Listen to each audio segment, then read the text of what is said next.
Buenas amigos, bienvenidos una vez más a su programa Comentando, que abarca todo el saber humano. Yo soy Carlos Cabezas, en su canal 17 WLRN, un canal educacional. Y eso es algo que buscamos en la mayoría de los programas, educar. Y para educar hay que dar opciones.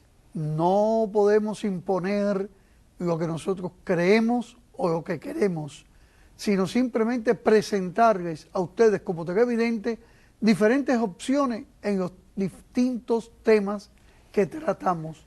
En el día de hoy la temática va a ser el odio y la vamos a ver con la querida doctora amiga Cristina Vaginotti.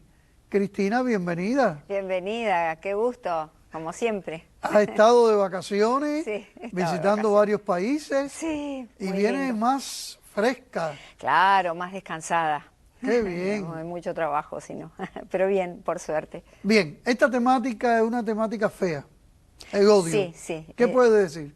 Bueno, el odio, Freud decía que el que odia, el estado de odiar, es un estado del yo que intenta destruir la situación o la persona a la que odia. Es una aversión profunda.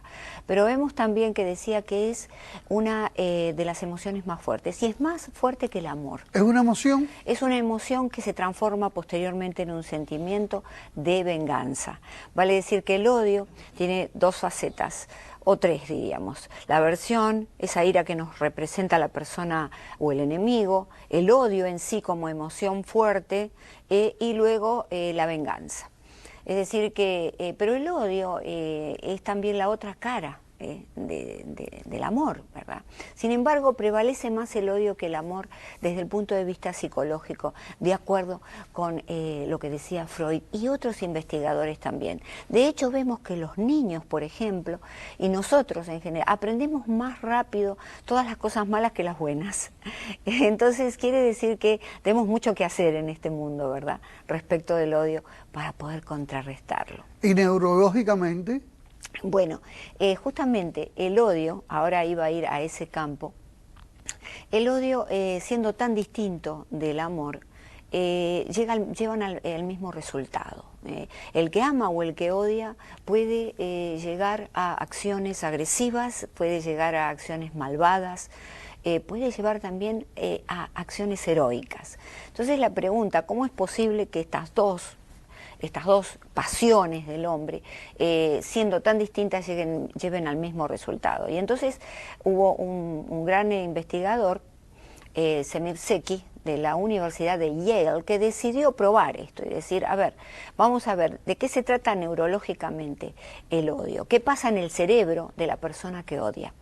Entonces realiza un experimento con 17 personas y un fMRI, que es justamente una resonancia magnética nuclear, en donde se muestran videos del cerebro en funcionamiento. Cuando el cerebro, en este caso, estaba observando fotos de personas odiadas por estos participantes, como un ex esposo, un ex amigo, y al mismo tiempo se le mostraban fotos neutrales de personas que no conocía. Y observa que en el cerebro se encienden circuitos en la corteza y en la subcorteza cerebral. Y que en la ¿En qué parte de la región frontal? La región frontal y la región del putamen y de la ínsula. La ínsula justamente es algo que tiene mucho que ver con el amor. Y entonces ve que la ínsula y el putamen, que es, digamos, la parte del cerebro que lleva a la acción, a poner en acto el sentimiento, realmente estas dos se encuentran también en el amor. Para decir que qué cosa increíble. Y también descubre algo bastante enigmático, pero que nosotros lo vemos a diario. Y es que la persona que ama no ocluye los circuitos de la razón, el razonamiento. La persona que ama ocluye los circuitos, perdón, del razonamiento, ¿no?, y de lo judicativo. ¿Por qué? Porque cuando amamos, le vemos todo bien a esa persona, lo queremos, no podemos juzgarlo, no le vemos los defectos.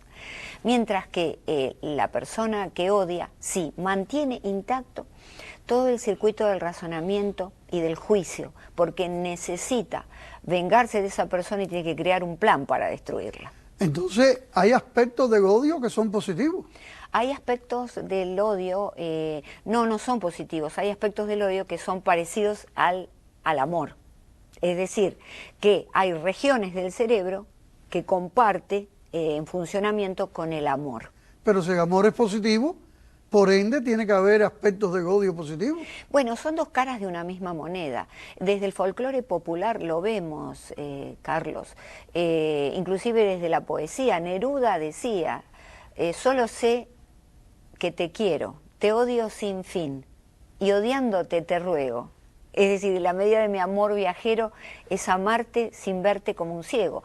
Vale decir que todo el odio está envuelto en el folclore popular y en la poesía y en la literatura. ¿Tiene influencia?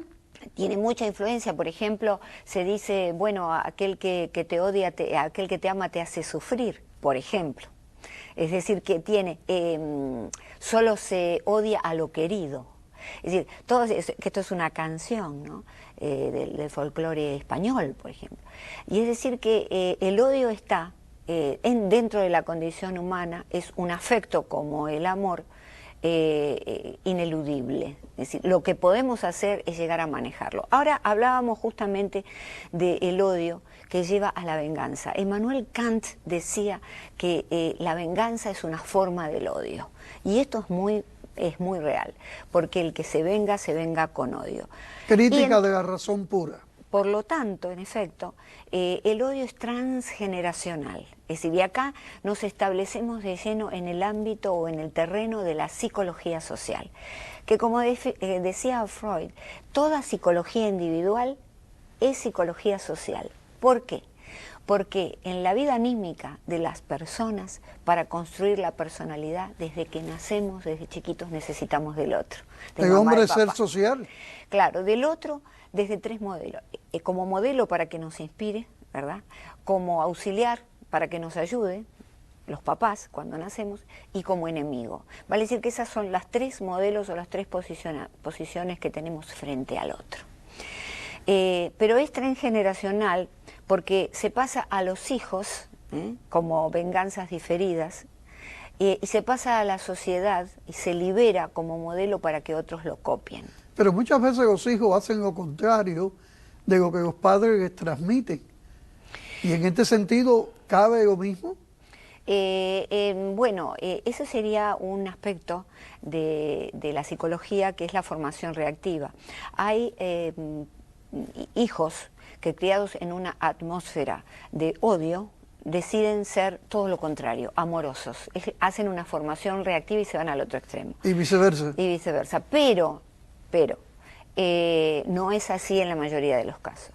Nosotros lo hemos visto en muchos aspectos en varios países, en varias naciones.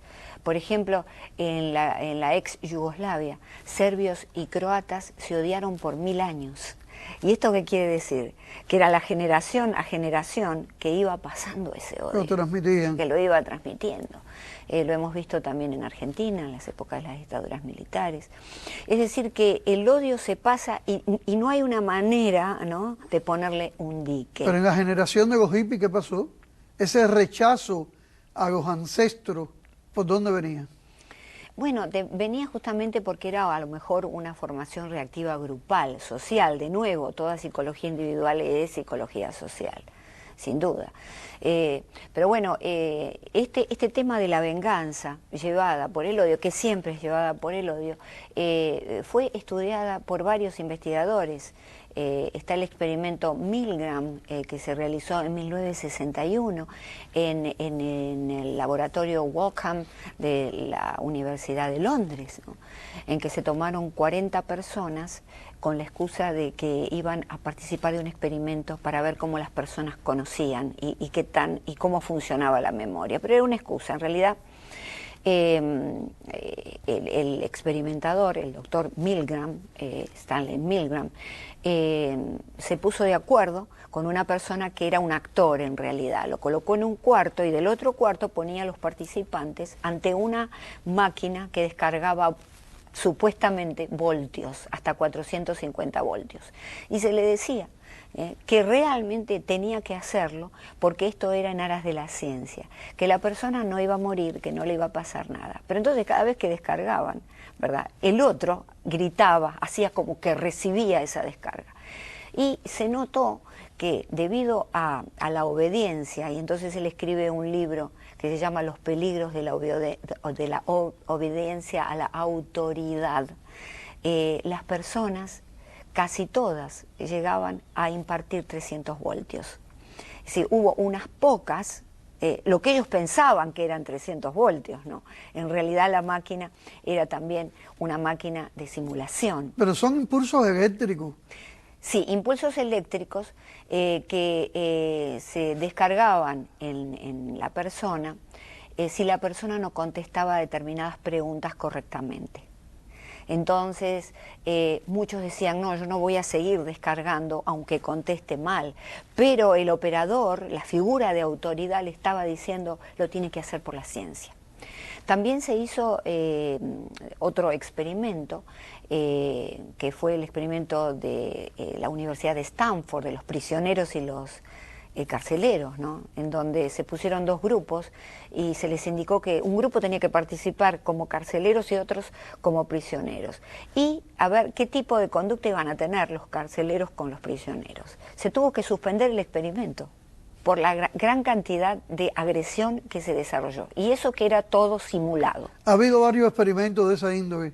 Sí, y esto determina de alguna manera que realmente por muchos casos el odio está presente, y uno de los casos es también el tema de la obediencia a la autoridad. Y esto se ve en las guerras, ¿verdad? Este experimento del doctor Milgram lo realizó. Y en el deporte. En el deporte también, exactamente, en el deporte. Ahí es como que se da rienda suelta a esto del odio. ¿Por qué? Porque está la obediencia a ganar, la obediencia al coach. Hay muchas cosas que nos llevan a esto sin problemas. Justamente después de la Segunda Guerra Mundial, todas las personas que siguieron al régimen nazi, ¿no?, los oficiales, justamente Milgram quería determinar si lo habían hecho porque eran sádicos, porque odiaban sencillamente, o porque obedecían a la autoridad. Y entonces vimos que había ahí una obediencia a la autoridad. Entonces, por un camino o por otro, ocurre que estamos viviendo una cultura general de odiadores. Esta palabra no existe en el diccionario, pero a mí me gusta, ya la mencioné varias veces, cultura de odiadores. Es decir, que siempre tenemos una razón, que entre nosotros y los otros, que entre nosotros y nuestra nación siempre hay alguien a quien odiar. Pareciera que esto forma parte de la conducta humana. Entonces tenemos que ir hacia una reflexión de cómo podemos contrarrestar esto. Lógicamente surge el perdón, ¿no?, como primera opción, pero el perdón es algo individual. Si yo perdono y tú no, no hay acuerdo ni sanación posible. Tenemos que ir hacia la conciliación y la concordia. La concordia, que fíjate que etimológicamente se dice corazones unidos en el amor. Y la reconciliación, que ya implica dos personas o más. Cristina, ¿qué cosas nos pueden llevar al odio? Hay toda una serie de factores que no son odio, pero que me da la impresión que conllevan a él, como la envidia, la discriminación. Sí. Son elementos que están presentes en el odiador, Sí, pero que al mismo tiempo me pregunto, ¿los provocan? Bueno, evidentemente el odio sí es provocado fundamentalmente por la discriminación que lleva al racismo. Es decir, la discriminación está bien, todos tenemos que discriminar, porque vivimos en un mundo de diferencias. Lo que no tenemos que hacer es ser racistas, es dividir en el odio, Bueno, es eso es separar escoger. malos y buenos, claro, pero muy atrás en el tiempo, en la prehistoria, el hombre discriminaba naturalmente, es una condición puesta por Dios en el hombre. Es decir, discriminar, por ejemplo, el animal salvaje que lo iba a atacar del animal con el cual podía unirse. Es decir, todo eso estaba bien. El tema Bueno, es es un concepto muy amplio, es muy amplio. de la discriminación. Lamentablemente en las civilizaciones se trastocó esto y realmente se lo llevó justamente para herir a lo que es diferente, para matar a lo que es diferente. Por miedo a lo diferente. Por miedo a lo diferente, por holgazanería, por no querer tomarse el tiempo de conocer lo diferente. Es interesante porque, por ejemplo, si tú recibes realmente afirmaciones negativas de parte de alguien que te odia y te manda emails y te llama por teléfono, ¿por qué no llamarlo y decirle vamos a tomar un café para conocernos? Es decir, ¿por qué me odias? ¿Cuál es el origen de eso? Generalmente, y esto ¿Lo reconocen la gente sí, cuando odian? Porque ¿qué sucede? El odio disminuye ante el conocimiento del otro. Es mucho más fácil Sí, odiar pero cuando se está muy distante de me la refiero persona. al individuo que odia. Sí, ¿Es consciente de que está odiando? por supuesto, es consciente de que está odiando, sí. Es consciente de que está odiando, o en el caso de la obediencia a la autoridad, es consciente de que está ejecutando una acción de odio hacia los demás, aunque él no la sienta, aunque lo único que él sienta es que tiene que cumplir con una orden, pero es un acto de odio. José Martí, que yo quiero tanto, no solamente por sus valores literarios, sino que permanece su enseñanza, Sí. al menos en mí y en muchos otros que conozco. Escribió cosas muy bellas, pero solamente hubo una en la cual yo me quedé sorprendido cuando lo descubrí, hablando del odio. El amor madre a la patria no es el amor ridículo a la tierra ni a la hierba que pisan nuestras plantas, es el rencor eterno a quien la ataca, es el odio a quien lo oprime. Claro, claro.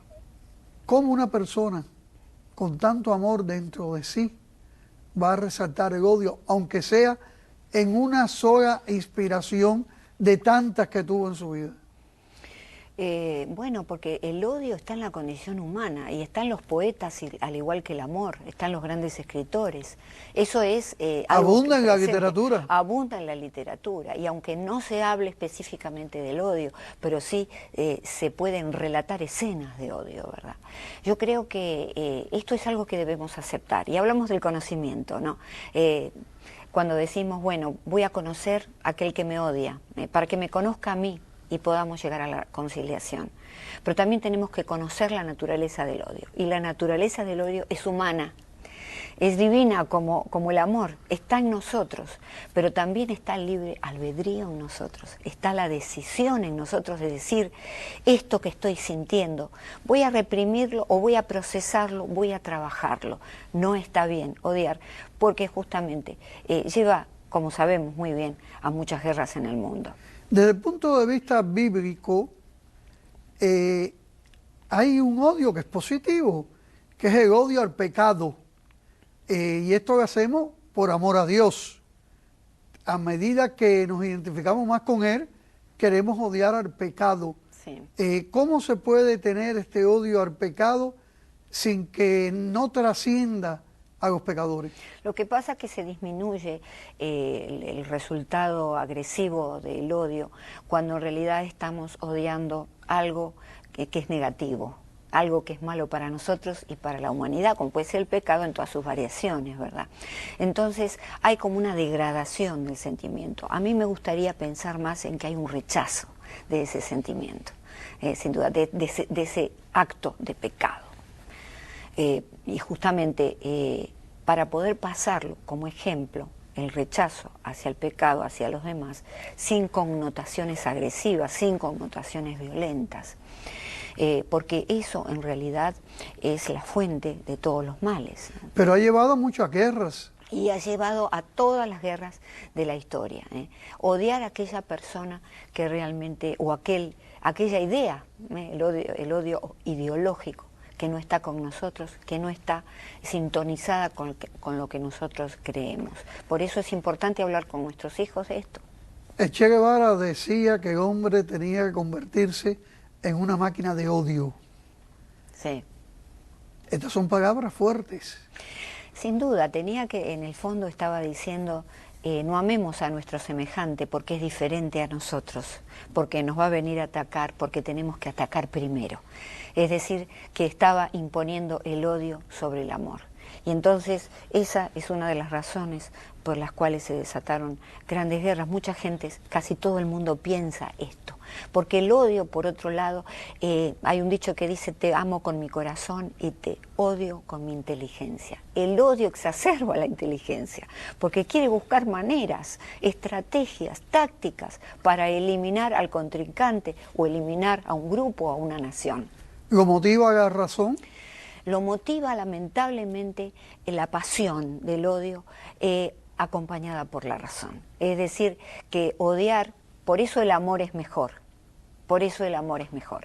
porque inhibe todos los circuitos, no todos, digamos que en un 20% los ocluye, pero digamos que el amor destaca siempre el sentimiento y tiende a no juzgar. Porque si nosotros vivimos con amor nuestra vida, este sentimiento universal de unión humana, digamos, vamos a sentirnos mucho mejor, vamos a dejar de enjuiciar al otro, vamos a dejar de juzgarlo constantemente. También bueno, una cosa es el juicio y otra cosa es la actuación. Bueno, porque en el juicio no hace mucho daño, porque no se conoce. Bueno, yo diría, la palabra Jean-Jacques Lacan decía: las palabras fundan un hecho, o la palabra funda un hecho. Hay que tener cuidado, las palabras son dagas, hacen mucho daño, pero en el caso del odio, generalmente se pasan a la acción.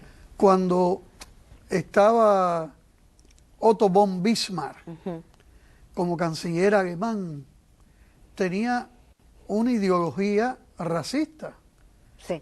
Pero cuando Adolfo Hitler tomó el mando del partido nazi y después del pueblo alemán, esto lo llevó a la práctica, dando a entender a quien observe a distancia que Bismarck fue mucho mejor de lo que fue Adolfo Hitler, aunque sentía los mismos sentimientos, pero no llegó a la actuación. Lo que pasa es que Hitler era un individuo que sufría una psicopatología no tratada, ¿verdad? Y entonces acá entramos de lleno, saliendo de la religión, entramos de lleno en el terreno de la psicopatología, del mal, no ya visto desde el punto de vista religioso, sino del mal, llevado justamente a la ciencia de la política. El mal como enfermedad, ya no el mal como un pecado del alma humana, sino como enfermedad.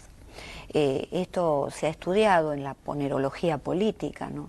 La ciencia del mal aplicada a propósitos políticos, ¿no?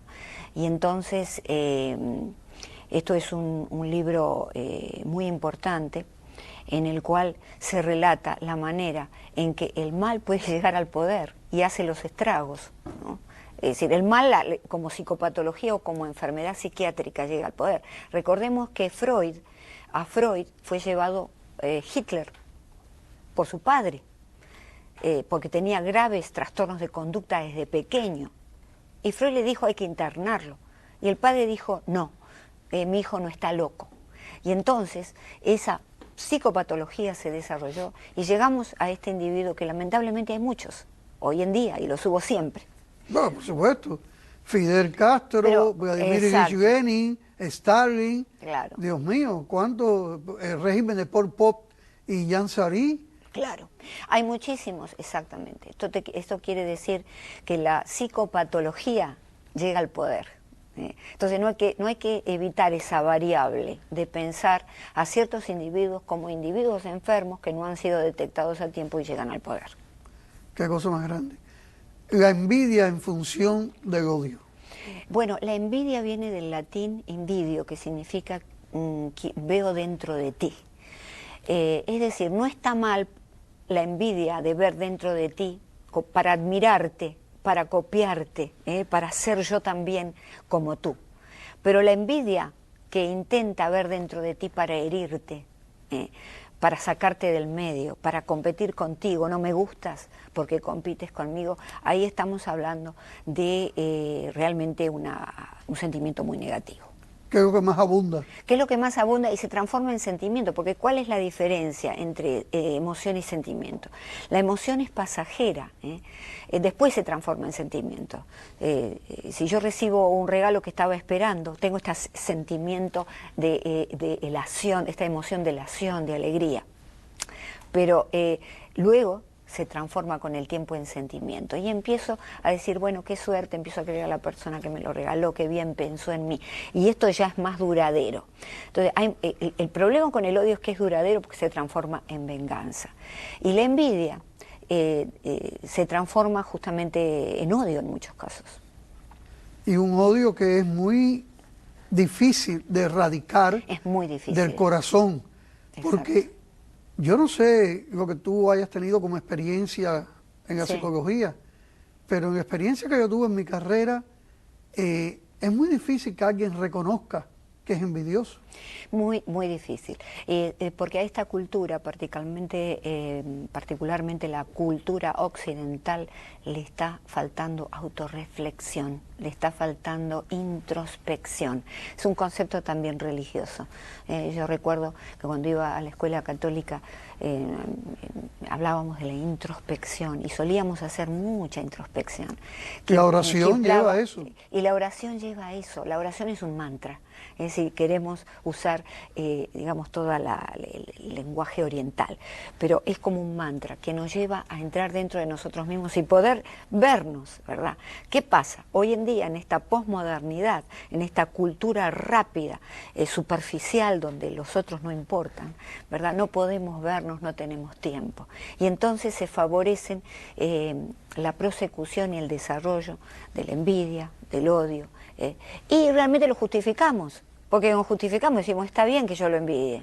Bueno, religiosamente esa introspección existe, pero llevar diálogo, que es la oración, diálogo con Dios, o sea, con un ser diferente a uno y superior, que se busca mejorar o buscar apoyo para tener una cesis mucho más buena. Fíjate que este mundo tiene tanto odio hoy en día porque le falta justamente el amor a la religión, a alguien superior a uno mismo que nos hace siempre humildes y no nos creemos dioses.